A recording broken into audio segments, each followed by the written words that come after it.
Good morning and welcome to my video blog. It's Monday morning and I'm going to be leaving here in just a little bit for a job to meet with a client. But before that happens, I want to talk a little bit about building the Steem economy. Not just for now, but for years to come. And I would really love to get your feedback on this. Let me say it like this. One of the defining differences between Steem as a cryptocurrency and any other cryptocurrency out there, I don't care which one it is what drives it, what gives it its energy, its activity.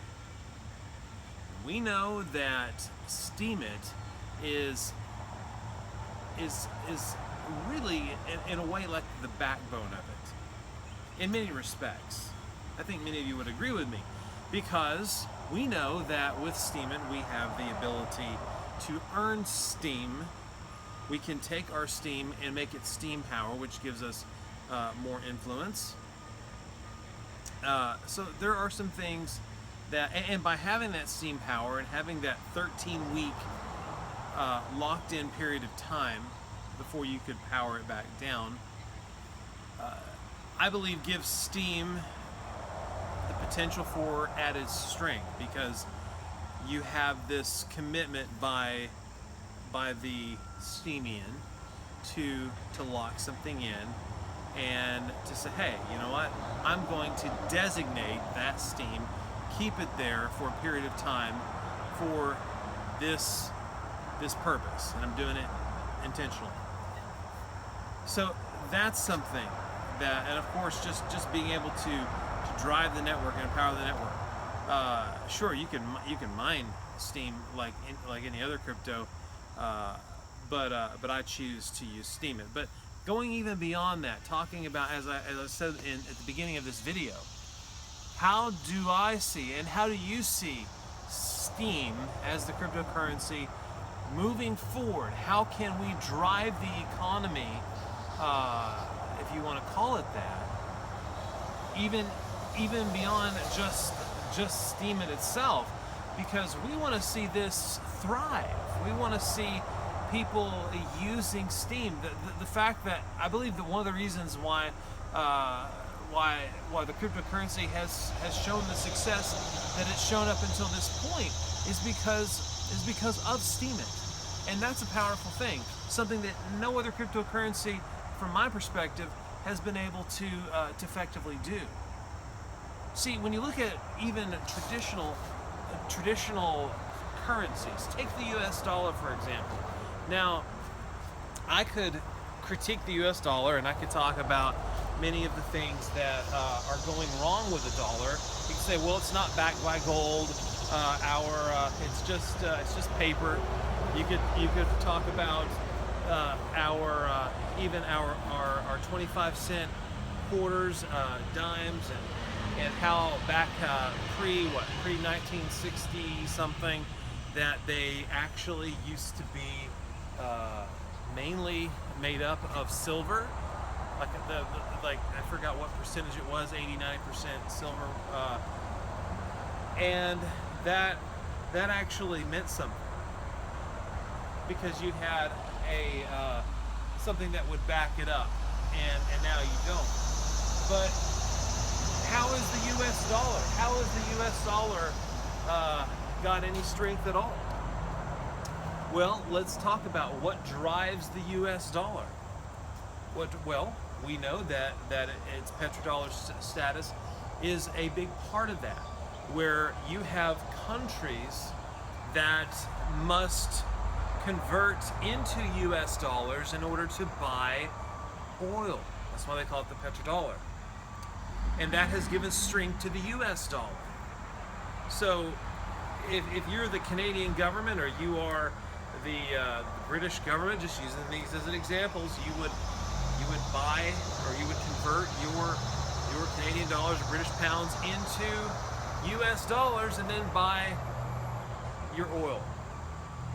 You can look all this up, OPEC, it's just kind of the way it is. Now that is on the verge of changing, and we're seeing some of that, but that's the way it has been. Not to mention, of course, you can talk about the military-industrial complex, the military, all that. These are some things but I don't want to digress on that. My point is that what gives a currency its power, its strength, its ability, and a lot of it has to do with transactions, with activity, something that drives it. And so, when you look and when you think about, boy, it seems like things are just really busy today. They're doing construction across the street. But when you think about Steem, and I've talked to you about what Steem has done for Steem. Now just consider, in the same way that the U.S. dollar has shown some degree of strength by virtue of its transactional activities through the OPEC, through oil, and through all these other systems.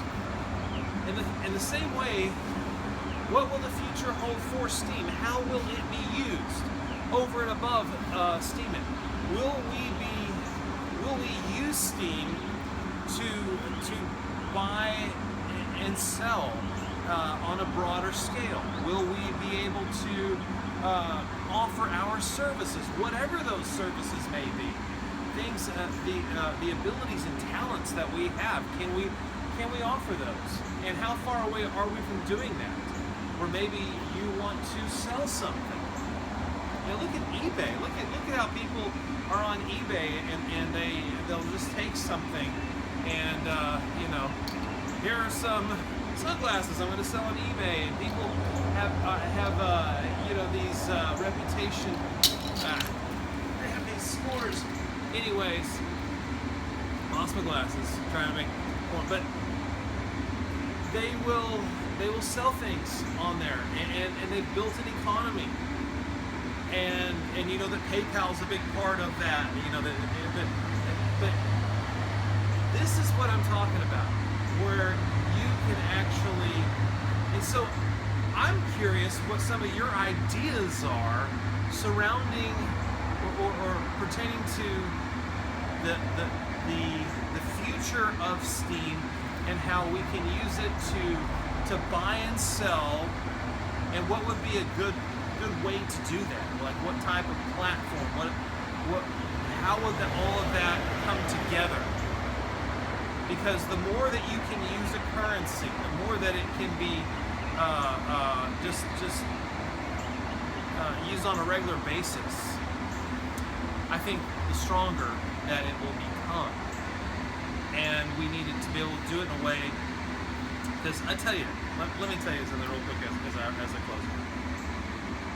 You want to talk about cryptocurrencies? You know, I have profiled certain cryptocurrencies before, and discussed how they have various features, and maybe they've got good security or good encryption, or they move fast. People talk about Bitcoin and the scaling issue and all this kind of stuff.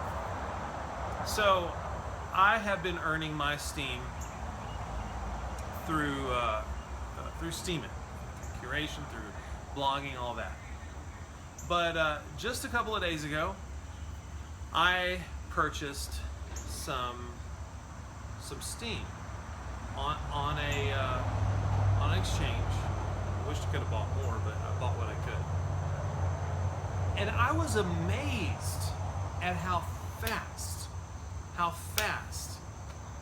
that it transferred into my Steem account. So we have something really powerful here, something very reliable.